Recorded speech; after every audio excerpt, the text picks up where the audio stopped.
chemotherapy is really awful for people to experience, especially for brain cancer, because you need to take such high doses that it can get through the blood-brain barrier. Well, here's a technology that can pass through the blood-brain barrier. It seems to me, too, the applications are so vast, especially for addiction, for example. Have you looked at any implications for addictions like smoking, vaping? We're starting to look into veterans' health being integrated as part of their treatment plan of not being able to sleep or struggling with alcohol or other addictive problems. In terms of the sleep realm, there's people that struggle with sleep. Talk about some of the compounds that you have for sleep and what you're seeing in the community that's using these so far. There's kind of two areas that we've really seen improvement in, and surprisingly, one.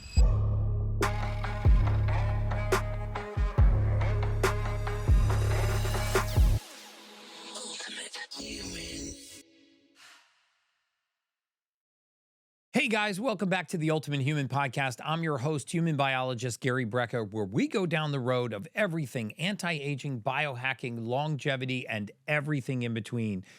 And today's guest is a fascinating guest. You know, when I was using his technology, my wife and I have been using it for quite some time. My staff has been using it for quite some time. You might have seen it on my Instagram. I really wanted to go down the rabbit hole of the science. And so I contacted the company and they said, we'll bring the scientists in, we'll fly them in, put them on your podcast so you can ask them whatever questions you want about the origin of this technology, which I think you're going to find fascinating. But first of all, welcome to the podcast, Dr. Brian Mogen. Thank you so much for having me. I forgot to even introduce you. But you know, you're a distinguished biomedical engineer with a strong foundation in neural engineering and biomedical sciences. What I found fascinating when I was digging into your background was that you earned your PhD in brain-computer interfaces from University of Washington. Yep. This is the first time I didn't even know that was a thing. No offense. Fair. There aren't that many of us. There's not that many of you. And you focused on translational neuroscience, microfluidics, and electronics hardware contributing to advancements in neural implants and brain-computer interface technologies. And the first thing that came to mind was this like brain implant that Elon Musk is working on. That which some people have actually already done this. There are human beings with those implants right now, and I spent a long time, almost 8 years, studying all the different ways that you could record brain activity, decode it, signal process it, and turn it into action for electrical stimulation, for either changing the way the brain was wired to itself or controlling how your hands and arms move through stimulating your spinal cord. So, I mean, before we talk about the stuff that really freaks me out, I mean, let's talk a little bit about the implications for something like that in spinal cord injuries, which is where a lot of your research was focused, right? I mean, it was on applied or novel applications for new implants in the spinal cord. And I think the big takeaway that a lot of people miss there is the vast majority of spinal cord implants aren't a full transection. There aren't that many people that get a full cut through their spinal cord. There's a lot of residual function. So we were looking at approaches for how can you harness and retrain and use neuroplasticity approaches that work in the brain and in neurons in a dish. How can you take that into spinal cord stimulation to strengthen? So you know, in the spinal cord, I think of it like thousands, literally millions of tiny little hairs kind of all bound together, and they're sending information, you know, back and forth to the brain. Some of it's motor, some of it's coordination, some of it's sensory. But you're saying that there's some of these pathways, let's say, that could get damaged that deal with motor activity, and you could use a sensory pathway to maybe send motor information? Or even the motor pathway doesn't get damaged 100%. It gets damaged 25%, and that's enough to affect the way you can walk or the way you can use your hands. And you can take the remaining 70%, and people are doing spinal cord stem cell implants to try and regenerate and improve that. But our thinking was, can you also use electrical stimulation to just retrain what is still functional and take that and enhance the functionality kind of. Is this kind of the, and just by way of background, you know, my personal story with his technology is really fascinating. So I'll just throw it out there. I was in Dubai several months ago on an unrelated trip, and the one of the sheikhs of Bahrain, Sheikh Nasser, contacted me and said, "Hey, there's a group over there that happens to be in Dubai right now that I want you to meet with, and there's this really interesting technology that I've been looking at. I'd love for them to come to your hotel while you're in Dubai, and if the Sheikh of Bahrain calls you and asks you to take a meeting, you kind of take the meeting." He's an amazing guy, by the way. And Sheikh Nasser, if you're listening, shout out to you, brother. He's a 2-time world champion in this incredibly difficult distance horse race. His family's amazing family. He's crazy about human performance. He actually puts more technology into his horses, I think, than he does into humans. I like joke with him, and I'm like, man, when I die, I want to come back as one of your horses, man. Olympic swimming pools and altitude sleeping rooms and red light mats they drape them over and all organic diets. And it's amazing how they're pushing the limits of horse racing over there. So I take this meeting and I'm with a partner of mine from the Middle East, and I happen to have my CFO with me. And this gentleman shows up and he's got this necklace that you've got around your neck right here. And he proceeds to tell me this story about and I'm going to bastardize it. So the reason why you're here is to clear this up. That sounds good. But essentially this company has technology and that has isolated these different frequencies that mimic certain compounds in the human body. And the long and short of it is they could mimic caffeine. They could mimic the effects of pain medication. They could mimic the effects of adenosine in the brain or melatonin in the brain, without putting these compounds into the body, but allowing the body to receive this signal as if it were under the influence of one of these compounds. Now, I could, again, overgeneralize. I could see your PhD brain is like, that's not exactly correct, but I'm telling the story. It's my podcast, so no, I'm just kidding. So we sit down, and he puts I put one on, my partner puts one on, and my CFO puts one on. And he goes, listen, I'm just going to dial up this sleep setting, this deep sleep setting. And he starts running this deep sleep setting. I kid you not, within 60, maybe 90 seconds, my CFO is sitting in the lobby of the Ritz-Carlton in this meeting with us, falling asleep. And so he goes, you want me to wake you up? I'll run the caffeine setting. So a few minutes later, he turns on this caffeine setting, and it shuts off the impulses for the influence of things like melatonin, and I think it was THC, and it starts the impulse for the influence of caffeine. And he literally woke right up. And then the rubber really hit the road because he set it on a THC setting. My CFO, if you're listening, Isaac, I love you, brother, but you're going under the bus on this one. And he's sitting there in this meeting. We're in Dubai, very formal meeting. We've met for the first time. He's got this thing around his neck, and he starts running this THC setting. And a few minutes later, he starts having a fit of giggles, and his eyes look watery. And he takes a fist and he kind of bumps my partner in the leg and goes, "You got to try this, bro," which is not how my CFO speaks. And then he started apologizing. He started laughing, and they shut it back off, turned on the caffeine setting, and he was bright, like wide awake again. Had I not seen that, or somebody had told me that the technology could do that before this meeting, I probably wouldn't have taken the meeting, just given the limited information that I have and the fact that like my BS meter would have been up so high. But I witnessed it firsthand. And then, of course, all of us were like, how do we get one of those? How do we get one of those? And we all threw them around our neck. We started playing with them for the next day. But I flew home 2 days later from Dubai. And there's a deep sleep setting on there that's, and you can actually set the number of hours and for deep sleep. And I set it for 8 hours. Now, it could be completely coincidence and completely placebo, but I put my seat flat. I went to the bathroom, brushed my teeth, did all my stuff, put my eye mask on. I laid down the seat, I turned it on, and I woke up 8 hours and 2 minutes later.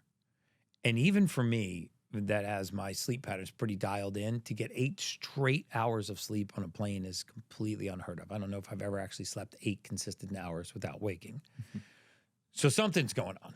So I would really love to talk about, how your background led to the genesis of this technology? Because we were talking before the podcast about how you always start out to do one thing with a technology, and then you start finding out all of these other really interesting verticals and horizontal places where it has application. So Yeah, I think that's a great transition, because a lot of my, before this job research at a startup also I was thinking a lot in terms of inputs and outputs. You can read the brain activity, decode it, and then stimulate the sensory output or the motor output. And I think we can carry that concept through to what Hapbee is doing now.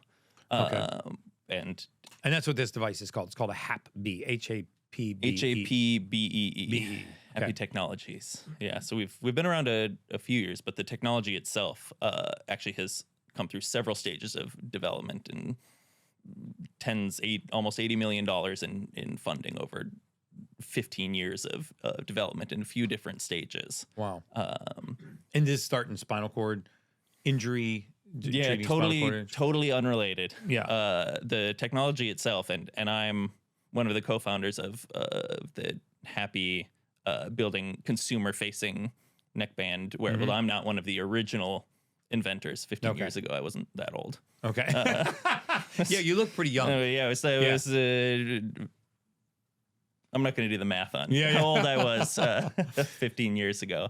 But yeah, there was a group in the U.S. Navy, stationed in California, that was using this new technology called squid magnetometry, superconducting quantum interferometry devices. Basically a way of measuring the smallest magnetic fields that we can measure. Inside of just atom in general, you take a set of electronics, you have to get liquid helium and cool the sensors down to absolute zero so you can record the tiniest little movement. It's a quantum sensing device. Wow. And they had built these arrays that they were using to try and sense military targets moving around in the Pacific Ocean, like really shielded nuclear subs, battleships thousands and thousands of miles away. Because I've heard somebody say that, even though all these submarines and even warships have all of this technology to conceal themselves, they know where they all are. Like we probably know where all of our enemy subs are off of our coast, even if the enemy thinks that they're shielded from us. Is this the kind of technology? Yeah, it was technology in that realm of trying to detect the tiny magnetic fields you give off. A magnetic field is created every time an electron moves. So as even these fields are very tiny, they're always present. There's not a lot of shielding you can do from that. And the core technology itself was being applied in a military application, and kind of this splinter group of research scientists in that group said, well, we're looking for really big things really far away. What if we rebuilt the machine slightly and instead looked for really tiny things really close up? Like we know that the electron cloud of drugs is fairly consistent, right? If you think of a drug molecule moving, your high school biology ball and stick model is pretty rigid. Right. But in actuality, it's a jiggling, twisting, flexing cloud of electrons moving. I remember those, we all played with the stick and ball model in chemistry. And I guess that's just a way of getting us to understand, molecular structure at its rudimentary level. But I agree with you. These things are very fluid, and they're, electrons are spinning and protons are spinning, and you've got an atom and a nucleus. And so there's a lot of activity going on. It's not a static model. We would take the little sticks out and plug it into another molecule and build molecules. But what you're saying is this electromagnetic field, or this field that these electrons are creating, that's detectable. Exactly. Yeah, they're in the history of technology, or in the history of Hapbee, there have been kind of two big scientific, I would say, like inflection points. So the first breakthrough being, okay, we've rebuilt this recording machine in the lab. It's really fancy. It can detect some of the smallest magnetic fields ever recorded. What happens if we put a drug or a compound or a molecule in a biological melatonin, put it in a lifelike situation, and apply a voltage and line them all up. So basically you can line up all the molecules in solution at a certain concentration and then record some of that fuzzy, weird movement. How, with detectors very sensitive, can you get unique recordings from different compounds? Hey guys, let's talk about meat for a minute. Did you know that 96% of the beef sold in stores is not grass-fed? That's right, most beef comes from cows fed a grain-based diet in feedlots, which isn't even healthy for you or the cow. And even if a label says grass-fed, that doesn't always mean what you think. It means a cow spent at least 50% of its life on grass. So now if you're ready to eat a real nutrient-dense meat that was raised on a pasture, then let me introduce you to Parker Pastures. I love this place. The story of Parker Pastures is as inspiring as it is heartwarming. Chloe Parker, just 19 years old, took over the family business when her mom was diagnosed with cancer.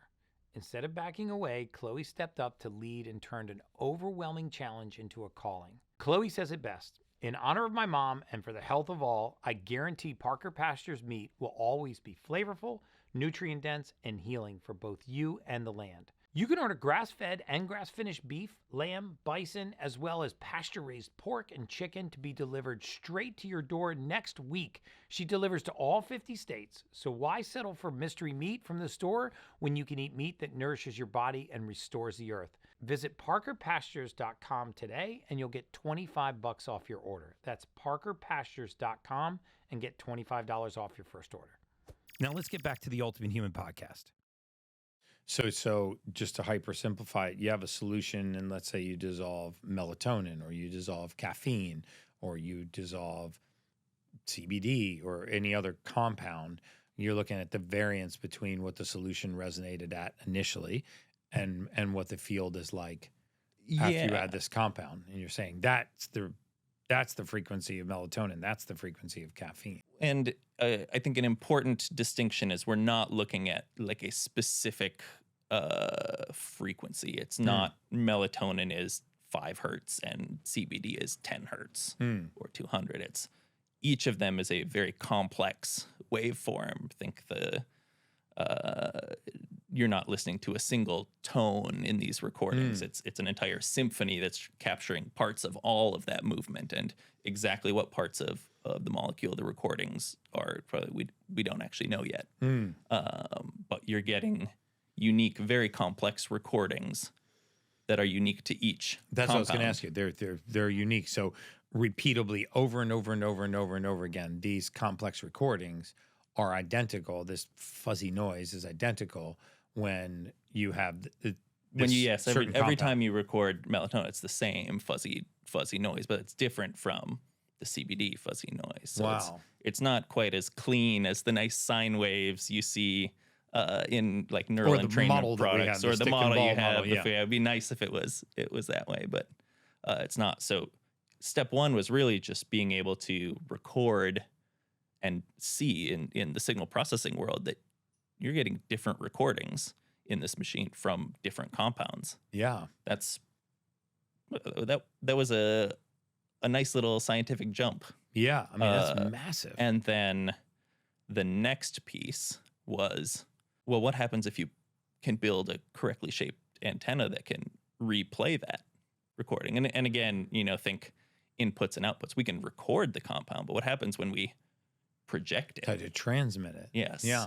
And for a large class of molecules, non-covalent interactions, if you think back to high school biology, that ball and stick model, the receptor and ligand, the lock and key, when they go in together and interact and something happens, when these non-covalent interactions, the lock and the key never actually touch. They just trade electrons in the right pattern. And if we've now got this recording of a compound that we know from traditional cellular biology methods is a non-covalent interaction usually, what happens if we replay that field over biology? Does it respond as if the drug were there? Wow. So that was the second piece was, okay, now that we're projecting these with a correctly shaped, sized, right amplitude, covering the right biology field, can you start seeing biological And when you outcomes and say effects. you say field, it's not like a speaker, which is sort of this unidirectional sound wave, right? It oscillates, creates a sound wave. We perceive that as a tone. You know, this is actually a moving, really kind of a messy field. It's sort of you know, the atomic energy in there, for lack of better words, which is unique to certain compounds. You're actually recording that really fuzzy, staticky kind of.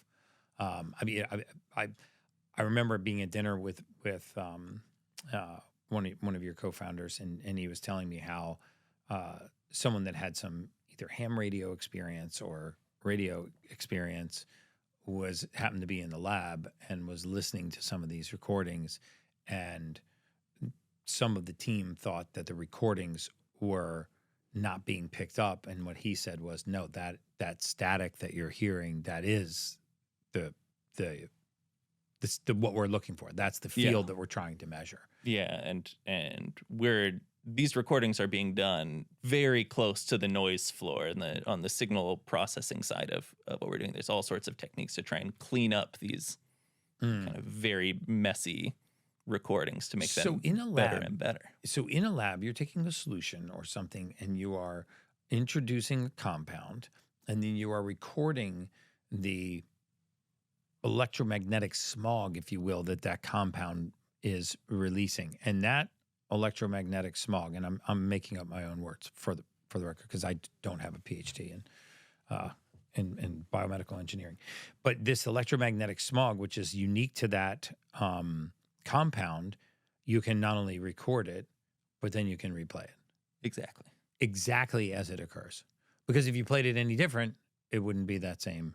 It wouldn't be unique to that field. Compound. That's got to be because, first of all, the devices that would pick that up is one thing, but the devices that would retransmit at those levels, to me, seems like you had to invent that side of the equation too. Yeah, and actually the building the hardware and the product I'm wearing right now, we have two products we've built around this for actually being able to transmit these products. The physics of the transmission are much easier than the physics of the recording. Oh, wow. Yeah, there's basically all of our products are engineered to have an antenna that creates the right shape and the right amplitude. So your speaker analogy earlier was kind of close on the volume is an important factor. It's got to be within a fairly narrow range, but also the shape of the field where the volume is correct. Is also important. So just kind of building out the electronics around creating the right size fields in the right places so that they cover the relevant parts of your body while you're using them. Yeah, what's wild to me is that a recording of a compound's field replayed into the body has the same effect as the presence of that molecule. Is that it's, I think the key point there, that is a wild thing to say a little bit, but also remember, we know in these non-covalent interactions, the lock and the key don't actually touch. Yeah. Right? They just trade electrons in the right pattern to trade some information and then that and move. And that is what unlocks the receptor. It changes the conformation. And the vast majority of the interactions in our body, unless we're looking at, metabolizing something and physically breaking a bond to make energy, are non-covalent. Most of our signal pathways are non-covalent interactions. So you can influence the same level of interaction, whether you have the presence of the real compound or you have the presence of the recording of that compound. That's what we continue to see. Wow. So let's take this one step further. I don't know if you guys are following this, but I am fascinated by this because the idea that you could take a compound like melatonin or even caffeine and record its molecular energy, for lack of better words, and then replay that molecular energy into the body and have cellular structures and gateways that are in the cell wall and the cell membrane, and even probably more importantly, the mitochondria, which has its own cell membrane, to play these recordings at this atomic level or at this, molecular level and have those lock and key mechanisms respond as if the presence of that compound is there is fascinating to me because, the implications to me, just like your head wants to just and explode because, the issues, for example, with narcotic painkillers, for example, aren't the effect that it's exerting at the time. It's all of the codependencies and the addictive cycles and, the waste elimination pathways to get a lot of these compounds out of the body. Because as you know, cellular metabolism is a really dirty process. And when you introduce things into a human body that, cells are influenced by, at some point, that influence not only diminishes, but it turns into other products that the body now has to get rid of, right? I mean, you pour gasoline into your engine, you run your car, now it's exhaust, it's vapor, it's going to the atmosphere. It's just these energies are changing their state. Yeah, and I think there are a couple of points you made that are worth touching on, and in the evolution of the technology, we've seen this also, right? Like the field is wide open in terms of going through all of the possible ways of replicating every single drug. Like we're just starting out on that journey. We haven't been around that long. Right. There are multi-billion-dollar pharmaceutical companies that are working on every mechanism of every drug known to man. And we've had to take a very limited subset so that we can kind of get to market and bring people this, bring the technology. So when did you realize that, because this began as the Department of Defense technology or military technology, I could see why they would want to know where all the submarines are under the ocean. I mean, that's got to be infinitely complex to listen through, because the amount of noise between wherever your device is reading it and the object that you're trying to detect, I mean, there's all kinds of fish and water and molecules and, and light and pressure and all kinds of things going on to be able to find these sounds and record them, or at least identify it as that's a submarine, that's a ship, and that's XYZ.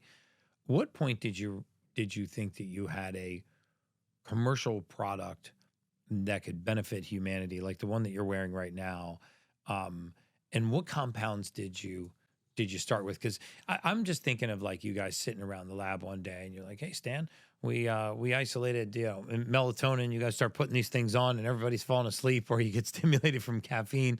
How did it go from being this technology, this recording and transmission device, into an actual wearable technology? Yeah. So first, I wasn't around for all of that. I got brought in basically at the start of the let's turn it into consumer products. So the origin of the technology really went from, we can record these things in the lab.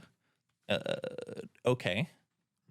We are starting to see biological effects. What would be a really good candidate for proving the technology out first and foremost? And the road that group of scientists went down was chemotherapy is really awful for people to experience, especially for brain cancer, because you need to take such high doses that it can get through the blood-brain barrier.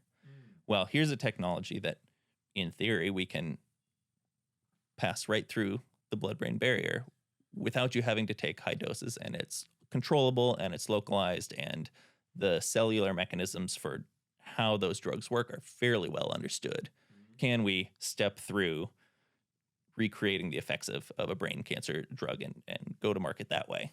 Wow. And in the consumer space, so there's a big body of academic research on those set of specific pathways. Right.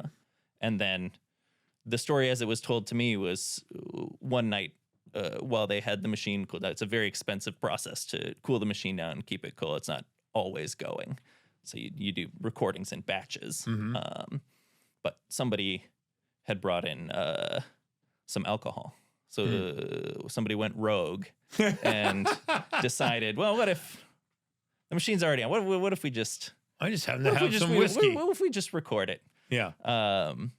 So they recorded the alcohol. So they recorded recorded, and then, you know, a couple weeks later, after the processing, somebody decided, well, we don't really know what's going to happen, but can we just give it a try? Yeah, play the freak. Go rogue again and Yeah.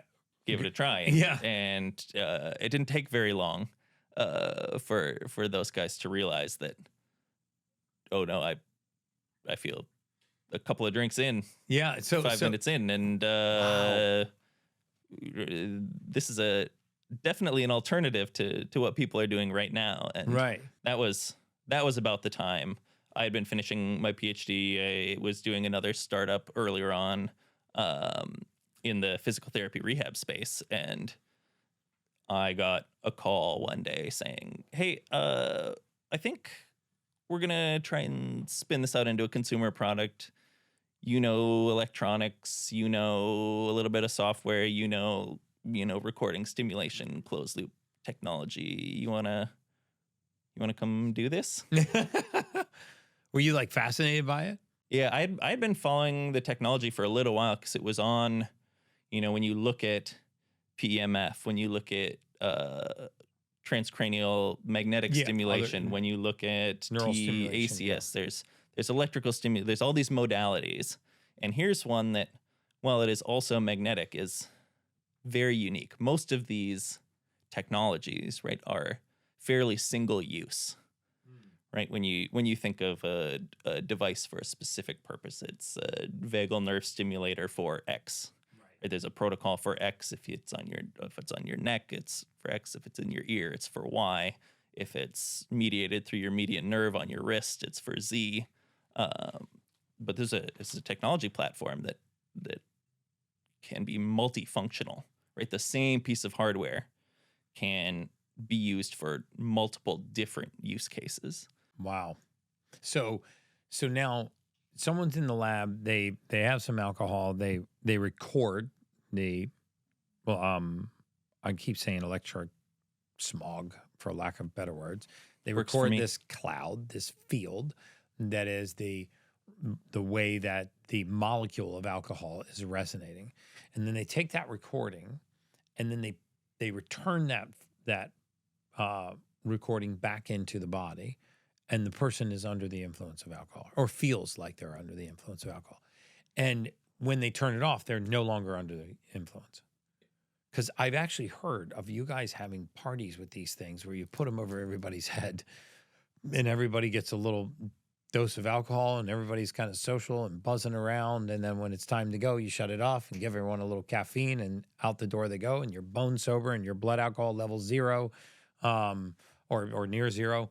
And you're not under the influence of anything. Yeah, we did a pop-up activation actually earlier this year. We ran the world's first completely non-alcoholic bar in Dublin, Ireland. Literally, people came in and you put this necklace over their head. Gave them a I can see the Guinness Irish going, zero, "Fuck that, mate. and I our want a Guinness." hypothesis was if we can convince them that they're enjoying the sensations, a group of people with a very specific view on how you're supposed to imbibe. If we could get Imbibe. Dude, you're not very popular over there. They take their beer very seriously in Ireland. if we could convince them Yeah. that the experience of using Hapbee alongside traditional NA beverages was enjoyable, we felt very confident that we can convince anybody. So how did that go? Did you actually have it at a pub? Oh yeah, we took over on the south side of Dublin, an NA bar for about 60 days. Yeah. And then and I'm fascinated by the recruiting process where you're like, hey, who wants to come in and not get drunk but get drunk without drinking and wear this necklace? Like how? Yeah, it was already a pub that had a Because I don't strong see a bunch NA. of burly Irish dudes bearded going, yeah, mate, I want to participate in that one. There were certainly people that walked in the door that were very confused. Yeah. But That's wild. So you put these Hapbee devices over everybody's neck. You run the frequency of alcohol, and they felt under the influence. Did you monitor their? Did you give them questionnaire? yeah, we did questionnaires before and after, and then just general. Did you what did you feel? Describe it. Did you feel something? How confident were you? And also, did you enjoy the experience also? Right. Technology without an application isn't a really great technology. Right. So, And when it was all said and done, you shut it off, maybe ran the caffeine 5 to wake them back up, but there was no they may have been under the influence of alcohol, but there's no alcohol in their bloodstream. So the liver's not processing this. The liver's not turning it into acetaldehyde. Their blood's not getting acidic. And they're not damaging their brain. They're not going to the vasoconstrictive process. All of the downsides that we have with alcohol, because I think alcohol, like so many other things, we're willing to make this exchange. We're going to take some of the bad to get the good. Oh, it makes, it removes my social inhibitions. I get it's going to interrupt my sleep. I'm going to wake up with a headache tomorrow, but I'm going to have a really good night, and you could probably say this for all kinds of things. I'd rather not take Tylenol or ibuprofen because I know it's hard on my liver or hard on my gut microbiome, but the pain is worth the detriment of the pain is worth, the downside that some of these compounds have. It is absolutely, I'm still fascinated by this. It is absolutely fascinating to me that you can isolate this electromagnetic smog, for lack of better words. You can impart this frequency into the body, and then the body reacts as though it's under that influence. And as soon as you remove it, that influence stops. Like many of you, the hardest thing for me is to shut off my mind at night when I want to sleep. And it's funny because sometimes I'll wake up tired, already thinking of when I'll get back to bed again. But exactly the moment that I lay my head on the pillow, it feels like the machine of crazy what-if thoughts is turned back on. Does this happen to you? Let me tell you my new secret to deal with this. You may have heard of Magnesium Breakthrough by Biohacking and how great it is for sleep and promoting calmness and relaxation. What I found out is that the brains behind Magnesium Breakthrough have taken it to the next level with a product specifically designed for sleep. It's called Sleep Breakthrough, and it's been a total game changer for me. Sleep Breakthrough combines the power of magnesium with other natural ingredients to help us fall asleep faster, stay asleep longer, and actually wake up feeling refreshed. Since I started taking Sleep Breakthrough, I've been waking up feeling rested, energized, and ready to tackle the day ahead. I highly recommend giving Sleep Breakthrough a try. Trust me. Visit Bioptimizers, that's bioptimizers.com/ultimate, and order now. Oh, and in addition to the discount you'll get by using the promo code ULTIMATE, there are always amazing free gifts with your purchase. That's also why I love shopping at Bioptimizers. Go now to bioptimizers.com/ultimate to get your sleep breakthrough and find out this month's gift with your purchase. Now let's get back to the Ultimate Human podcast. Yeah, and as a natural activation process, there is still a roll off, right? Most of these pathways are pathways, and when you kick them off, other things happen. So yeah, not 0 seconds instant, right? But in terms of something like caffeine affecting your sleep because you had coffee at 3 o'clock and it's still in your body at 11 p.m. Right? We're talking about effect roll off and users seeing the ability to not recognize sensation anymore, and on the order of minutes, single digit minutes. Wow. Versus hours and so, hours. I mean, so for people that can't sleep, I mean, my wife and I have both been using it. I haven't been popularizing it just because, number one, I didn't think that people would even believe it. And then secondly, I wanted to use it for a long enough duration of time that I knew it wasn't just placebo, that it was actually having a material effect. One of the things that your team brought over to my house a few weeks ago was a sort of soft mattress form, kind of like this thing. This is actually it. It was larger than this one, and we were in the middle of the meeting during dinner, and they walked me back to my bedroom, and I took my house manager with me, and we laid down on this pad, and they ran, I think it was adenosine, THC, and melatonin. There was a combination of 3 things. And within just a few minutes, I could feel it like sinking me, pulling me into the mattress.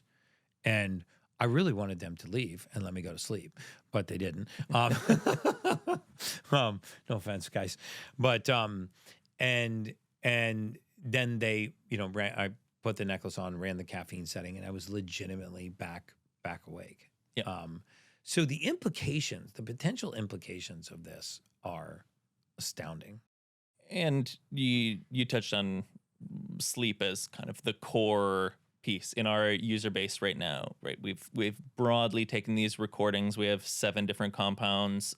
They're the thought early in the company's idea was like most drugs, the vast majority of drugs, if you take a statin, you don't feel it. Right. Like how do we prove to the people who use the product, and how do we build the form factors in a way that matches their daily lives? We have the wearable for during the day, and then what we actually ended up seeing on the customer journey was that we're going through, okay, what are people actually playing? What are they doing? And to this day, over 70% of the content like played on our platform is related to sleep. Yes, because I mean, sleep is our human superpower, and most people really struggle with sleep without getting tranquilized to go to sleep, right? I mean, we're not talking about zolpidem, nitrate, diazepam, Lunesta, all those things, Xanax that actually just tranquilize you to go to sleep, which I would argue is actually not really sleeping. If you look at sleep quality when you're under the influence, Most of a lot of professionals those. agree with that. Okay, you know, you don't see an improvement of sleep quality. You see a duration of not being conscious or aware, if that's what you want to call it. And, you know, they're interpreting that as sleep, which I guess is better than not getting any at all. But, you know, the idea that you could actually mimic some of these natural compounds. So in terms of the sleep realm, because there's a lot of people that struggle with sleep and don't want to take sleep medication, and also don't like the influence that it has on them sometimes the next morning, groggy, exhausted, poor focus, taking, you know, hours to sort of get out of the mud and get your day going. Don't drive heavy machinery. Don't drive heavy machinery. So talk about some of the compounds that you have for sleep and what you're seeing in the community that's using these so far. Because I think a lot of my audience would be very interested in, you know, if I could take this thing on a plane and lay down on top of it, or even put it in my bed and sleep on it, and this can hold me in deep sleep, you know, I'm in. But what are you using to do that? Yeah, so I would say 3 things have been kind of the go-to stack for people improving their sleep, and the vast majority of our users track their sleep with an Oura Ring or a Whoop or through Apple Health or Google Fit. So we're seeing pretty impressive increases in sleep quality across the board. But sleep quality is not just duration that they're in bed. You're saying REM sleep, deep sleep, sleep latency. Sleep latency. Okay. Yeah, I would say there's kind of 2 areas that we've really seen improvement, and surprisingly one, and this is the evolution of the company as well, was people using CBD or alcohol as an anxiolytic before going to bed.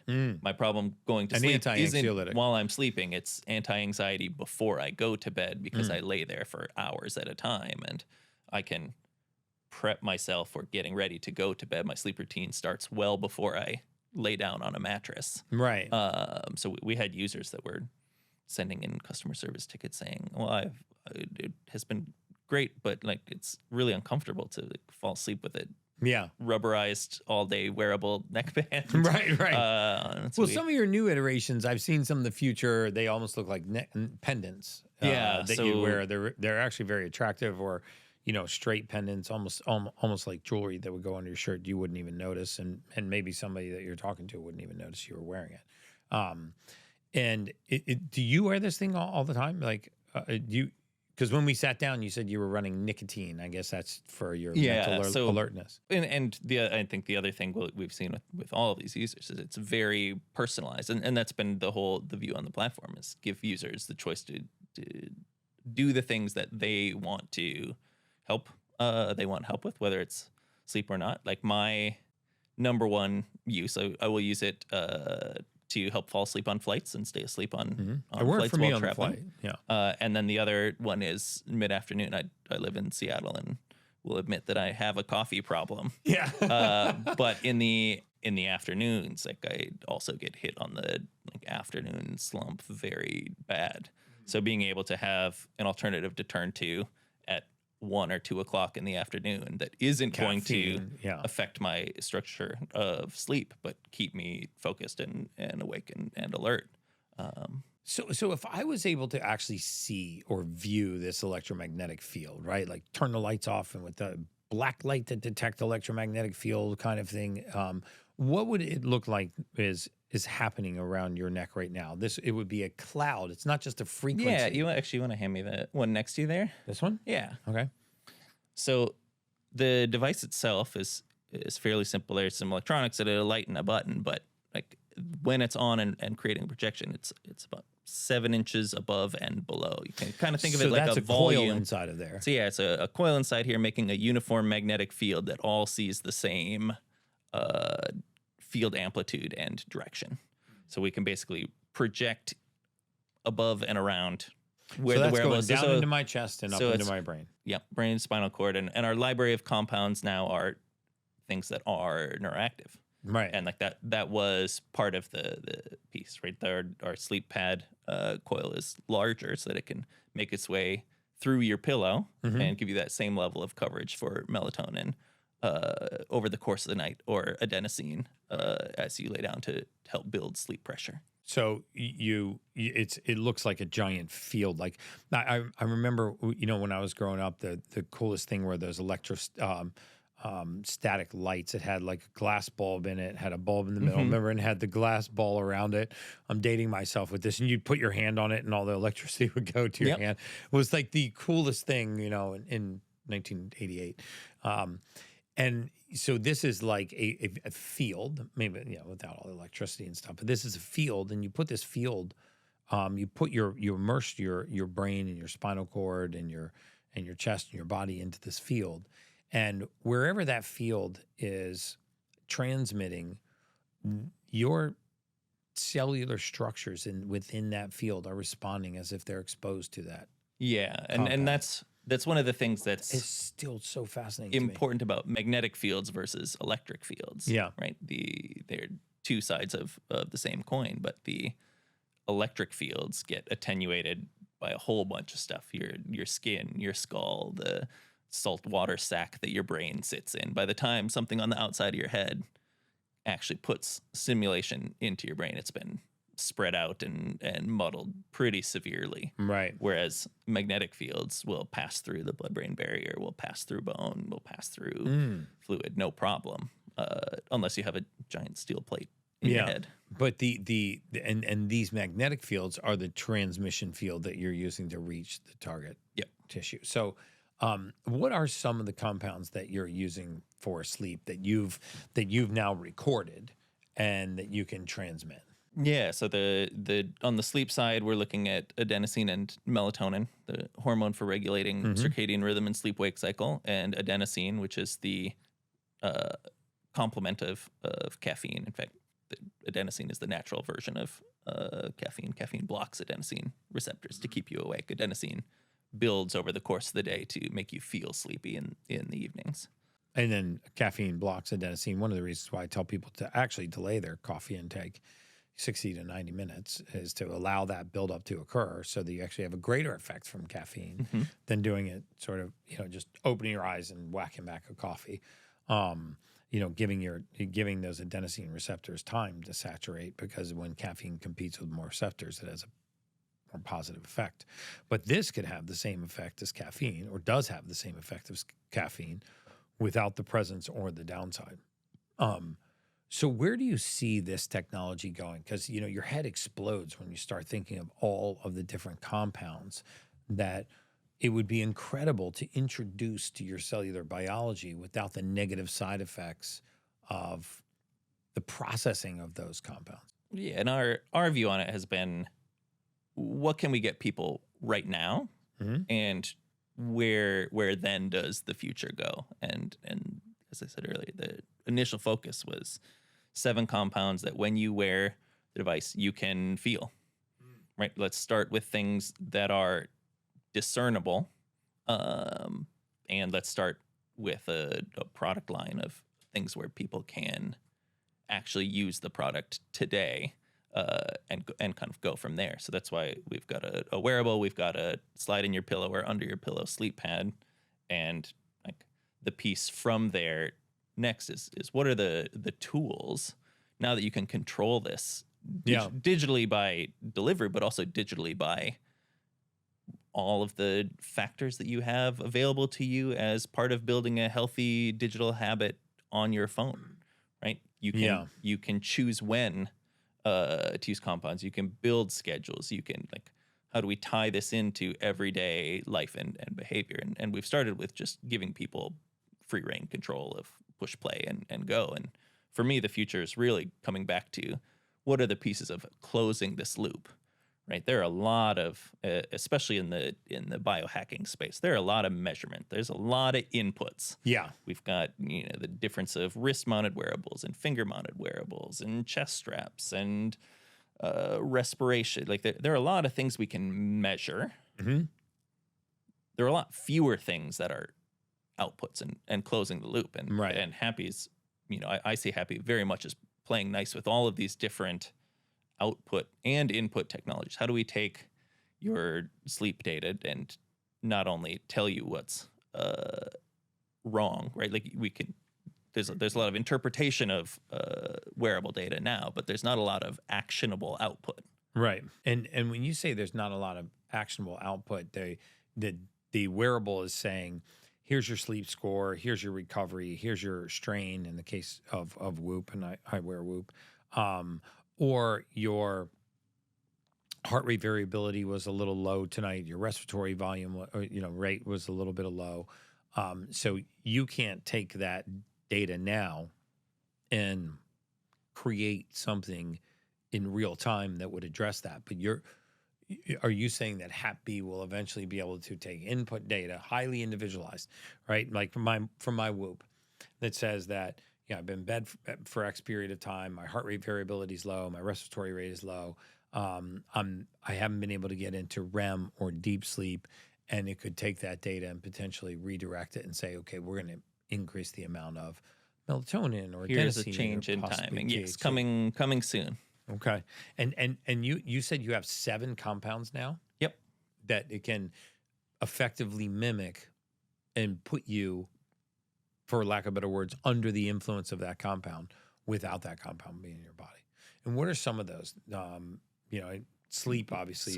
So on the sleep side, melatonin, and adenosine, CBD, THC, alcohol, caffeine, nicotine, and theobromine, the caffeine analog that's in chocolate. Okay. So what's super exciting about that is that, people, there's a process called tachyphylaxis in the human body, right? A desensitization response. It's like, you sit down next to a woman who's wearing amazing perfume, and 30 minutes later, you can't smell the perfume, right? I mean, that desensitization, that tachyphylactic response has dulled your senses to picking up that scent any longer. It's not that she took the perfume off. It's that you don't smell it because you've desensitized.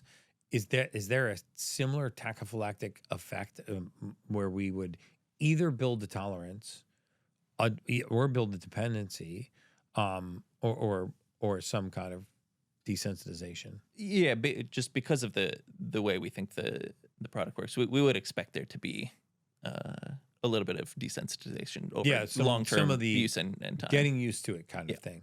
Okay. But no detriment. And as soon as you take it up, like this is the perfume you can take off. Right. Yeah, that you kind of can.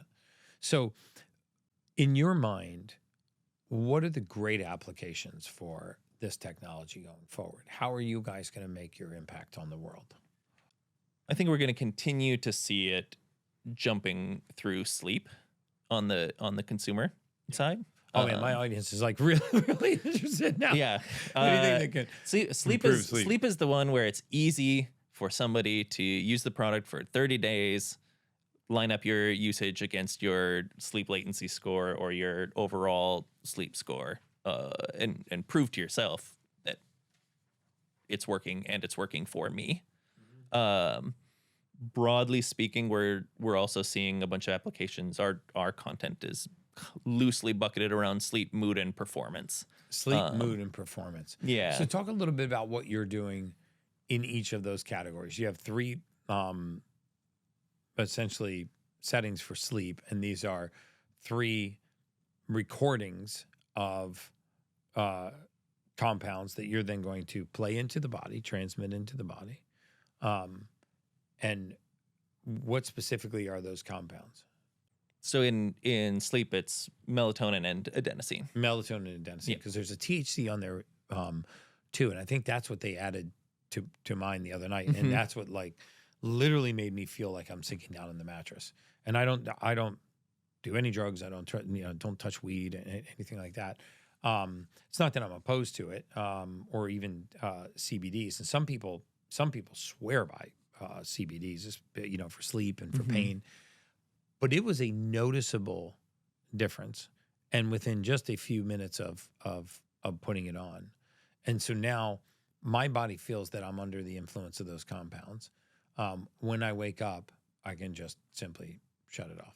Or you can set it so that it turns off while you're asleep. Oh, so it actually gets you into sleep, and then Gets you into sleep, and you can build out the content structure so that you have full control over when and where things are broadcast. Hi guys, Gary here. I want to take a few minutes of your time to invite you to my Ultimate Human VIP community. This is a private community with front row seats to my most advanced health protocols, exclusive monthly Q&A calls, a private podcast where you can ask my guests and me your most pressing questions, and my own personal wellness blueprints, and everything you need to optimize your health.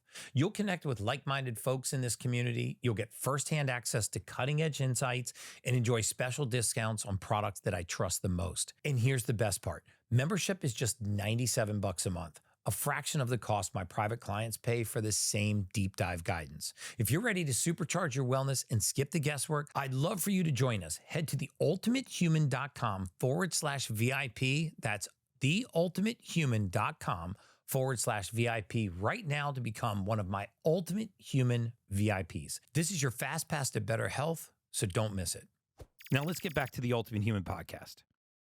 And since your body believes that you're under the influence of whatever compound, is there a chance that you build a tolerance to THC or to CBD or to the pain medication? I always wonder, what about somebody that doesn't drink? Like, I don't drink any longer. I drank not so long ago, but I've just cut it out of my life because of the detriments to my physiology. So if I were to use that, I could experience the effects of alcohol and not have the downside consequences. And we have seen in the user base so far, right? Like people like me and my own personal example, right? Yeah. I drink way too much coffee in the morning, and the caffeine signal is not particularly notable to me because I have a higher caffeine tolerance than right. We would expect and do continue to see like personal tolerances and responses varying, just like the source compounds would. Yeah, I mean, it seems to me too the applications are so vast, especially for addiction, for example. Most people are not smoking or vaping because they like smoking or vaping. It's because of the nicotine. And you could, although I'm down the road of all of the positive health benefits on nicotine now. Some of the nicotine is not even tobacco derived nicotine, but just talking about the compound nicotine. Have you looked at any implications for addictions like smoking? Yeah, we're starting to vaping, look narcotics? into that area more. Where we've seen on the mood side has actually been in veterans health. Mm-hmm. And we've done a bunch of work with a veterans reintegration group out of just up the street in Florida here on using Hapbee as a on-demand tool when folks who are struggling with reintegration coming back in can turn to a modality to turn on or off a sensation. And wow. And how's that going? What do they report when they're, if you have someone that's addicted to a certain compound and, is getting that addressed, you can actually introduce that compound without any of the negative side effects for them.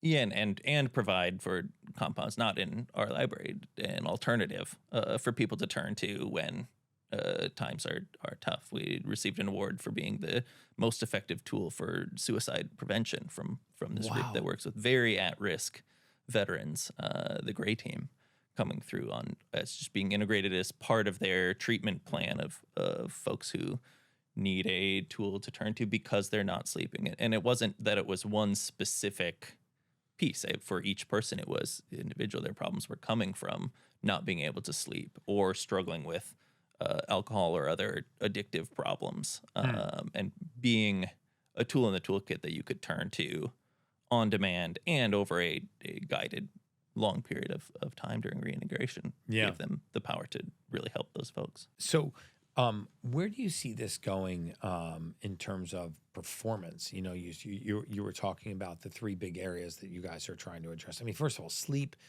to me is where we should all start, right? I believe that sleep is our human superpower. If you're not sleeping, you're not healing, you're not regenerating, you're not, you know, your cells are not eliminating waste, repairing, detoxifying. You know, we know that our brain's lymphatic system, which is like the lymph system in the brain, is active in waste elimination, you know, at night. So the only time that the brain really detoxifies is during this deep, you know, sleep cycle. And in the REM cycle, we're assembling our memories from the day with our subconscious and creating learned behaviors and learn memory.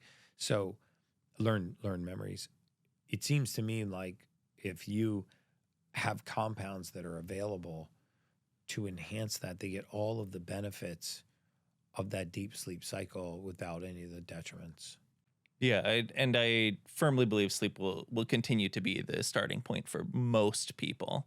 What we're seeing uptake more on the performance side is actually coming in professional athletes. And what can you do for professional athletes, let's say? Yeah, and this is something I wouldn't have guessed at the start of the company coming in, but a lot of the professional athlete use of the product, whether it's NBA players, whether it's Premier League soccer teams, whether it's NHL teams, has been around pre-match warm-up and education, right? These guys that are either very nervous before games and need to relax, or folks who are too hyped up or are not hyped up enough and need a boost early on. So on the sports performance side of kind of our professional athlete uptake, it's been around pregame management, and then also sleep and travel on, you know, guys taking 5 flights a week to go play. Trust me, I know how that is. Like the wild sleep schedules in the professional sports worlds. So between that and then the third piece we'll see is like during film review, sit down, focus, put on nicotine, make it through 30 minutes of film study, make it through reading a playbook, make it through listening to the coaching report before moving on. So again, it's multifaceted, but kind of. Do you envision a day, maybe not in the not so distant future, where even doctors' offices and hospitals and care providers put this around somebody's neck and prescribe that whatever medication is, and this app sort of runs on a timer? And well, I guess it wouldn't do that, because I was thinking, you know, dosing your pain medication or dosing your thyroid medication or dosing any other medication for that matter, where you could, instead of having them ingest that compound, you just start transmitting that There's certainly frequency. Oh yeah, a world there. We've done kind of pilots in 2 places actually. A dentist's office for folks who have significant anxiety in the waiting room, and then also with this veterans group, folks that have so much physical pain they can't come in to do a workup session without getting that treated and addressed early on, and being able to do CBD delivery for them before they start the rest of their protocol has been the starting point of that in our journey. And to date, have you guys conducted any of your own independent research? Yeah, so on our side, there's been kind of two pieces to it. One is core technology on the recordings of the drug, the advancement of the base research. And then the other side is the applied science of animal pain studies, animal. How would it mitigate pain other than if you had a pain medication, you would send that into the body and the body would respond as if it were under that influence? And in our case, that compound is CBD in the CB2 receptor pathway that's mostly in your spinal column. And how hard is it to add you in order to add a new product or a new compound that it's mimicking?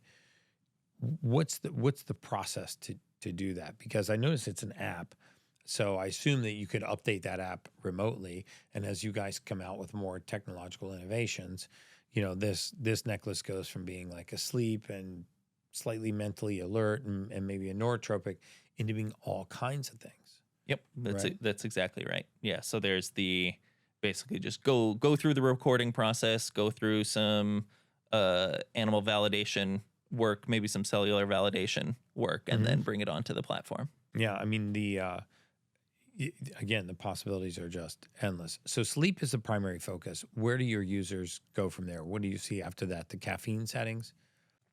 Yeah, I think predominantly what we see is people will start either with the sleep pad for sleep only, and then they'll realize that, I can expand use with a wearable during the day. Or we'll see people who come onto the neck band start using it for sleep and expand to be two product users. I mean, is there any detriment to using it over and over and over again? Like when you sat down, you were running the nicotine setting. It was interfering with the mic, so we turned it off. But you're running the nicotine setting, and now you're running nothing, right? Yep. Do you already feel that nicotine has dropped in your? Yeah, I felt it right away. It was before we were even on camera, I think. Wow, that's just so wild. I mean, eventually the idea you can integrate those into mattresses or any number of other products that become true biohacking modalities. I'm always I'm a huge fan of this term biostacking, because to me what biostacking means is you take multiple devices, biohacking devices, and you just try to do them instead of in sequence, but do them together. Like, for example, I'm always preaching on social media about the importance of breath work and sunlight and grounding. Those three just simple things. But you could package all of that together at one time. Like, for example, I will sit on the beach sometimes, let the sunlight hit my skin while I'm grounded, and I'll do rounds of breath work. So instead of having 3 separate 20-minute segments, I have one 20-minute segment, and we put it all together. I kind of see the same thing happening here, where if somebody were wearing this device, the physician could say, here's your prescription. It's loaded into your app. And when you wake up in the morning, just let Hapbee know that you're awake, and it will run your Synthroid, because that has to be done 30 minutes before meals, and it has to be done completely by itself. Then your next medication is going to start here. You're going to run something for your blood pressure, or so are you saying that there's almost no field from any compound that you can't record and then translate that's covalent? Yeah, so and what we've seen from everything from like small molecules to like short interfering RNA to like big molecules, still microscopic, right? But relatively large is right. Like these recordings are very unique, compound by compound. So in theory, yeah, we should be able to do a whole bunch of this stuff. But and is there any individuality, like because if you and I both took the same number of milligram strengths of melatonin, and everybody listening to this podcast, there would be vastly different reactions to it. Some people would say, oh my God, I felt like I got hit by a sledgehammer. Couldn't even get out of bed the next day. I was so sluggish. And then other people would say, yeah, I didn't feel it at all. Is there that bio-individuality to On See, the way using the the frequencies Happy's platform, work. absolutely there is. Yeah, So you have to we would play with it expect a you little have to bit. play with it a little bit, and we'll see customer onboarding. This is where people say, like, I'm very sensitive to caffeine, Right. and people will turn it on and have an unpleasant experience. Really? That's About wild. 15-ish%. I forget the exact number, but I think a significant percent of people are aversive to caffeine. Oh yeah. Like biologically aversive to caffeine, and that, Yeah. They can't process it. Is it the CYP? Forget the exact gene mutation. you're not But going to get it from me. there is a gene mutation that breaks down caffeine either quickly or slowly. My wife was so happy because we actually had a genetic scientist over here months ago, and we did this big genetic test. And when he was going through the results, she was like, if I can't have more than 1 cup of coffee a day, I am out. Because we were looking at caffeine metabolism. Luckily, she's a very fast metabolizer of it, so she can actually drink more coffee and have more later in the day. And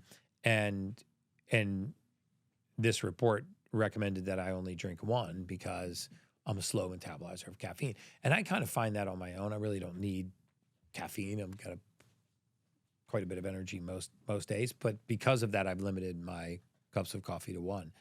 But in this case, I'm not metabolizing it, right? I'm under the influence of caffeine.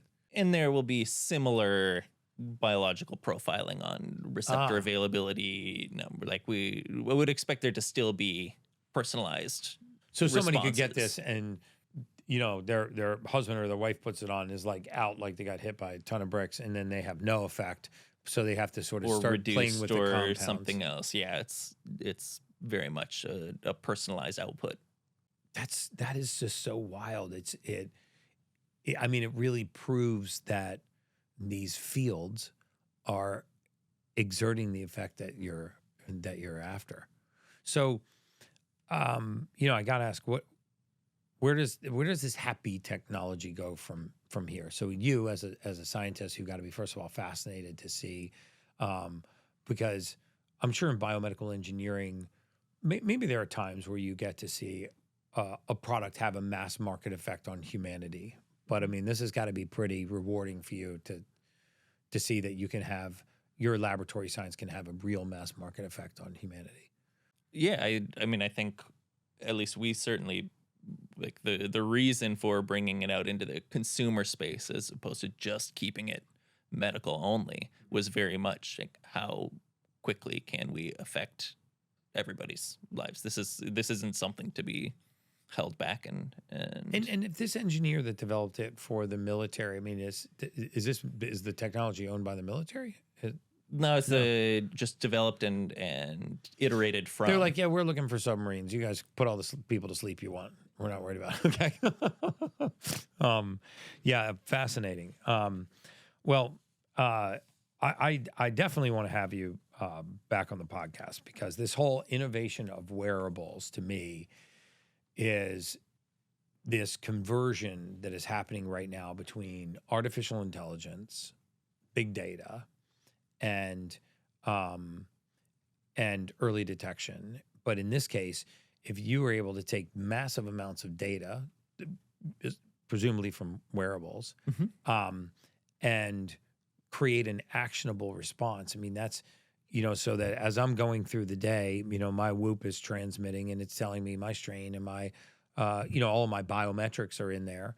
And there are things that you could potentially do to follow the data in real time on someone's wearable and say, wow, they're not getting into REM sleep. Let's secrete melatonin. Let's secrete adenosine. Let's bring in some THC and actually in real time take that data and create such a personalized experience, but they're not under the influence of anything. I mean, and they don't have the detriments of those things. And if they wanted to remove, essentially the influence that field was having on them, they could do so.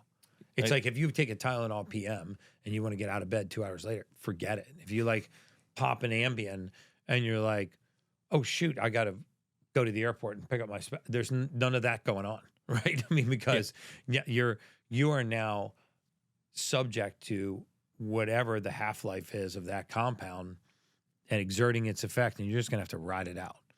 I mean, if you had 8 Guinness, there's no way you're getting in the car in an hour. You gotta wait for your blood alcohol to come down. But this would happen so much faster. Man, it's just super fascinating to me. So for my audience that doesn't know you or know about this technology, where do they find you? Where do they find out about this technology? Yeah, I think the easiest place to keep track of us is just our website, hapbee.com. And then I'm HAPBEE.com.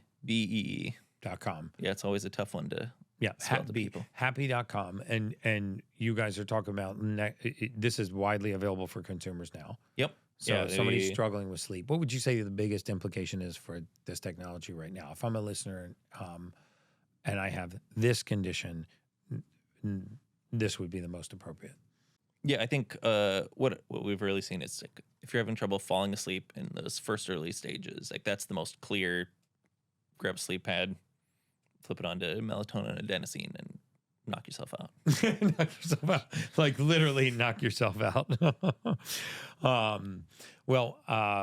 We're going to go into my VIP room now because every time I have a guest on, I bring them into my VIP's room to allow them to ask questions directly. So if you're interested in becoming one of my Ultimate Human VIPs, go over to theultimatehuman.com and just sign up to be one of my VIP members so you can have private podcasts with our guests.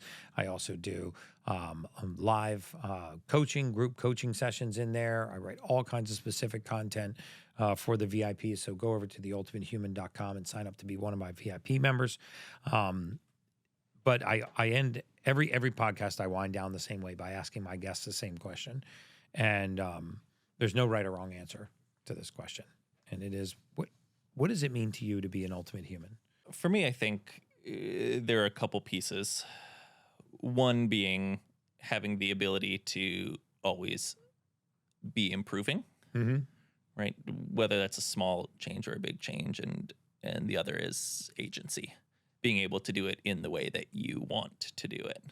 And, when you combine those two things, whether it's being better to try and live healthy for longer, whether it's to try and be smarter or do better at work, like those two principles, I feel generally cover all aspects of life.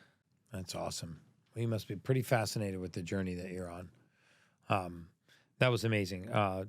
Dr. Mogen, thank you for coming on the Ultimate Human podcast today. And let's go check out my VIPs. Well, thank you very much for having me. And as always, guys, that's just science.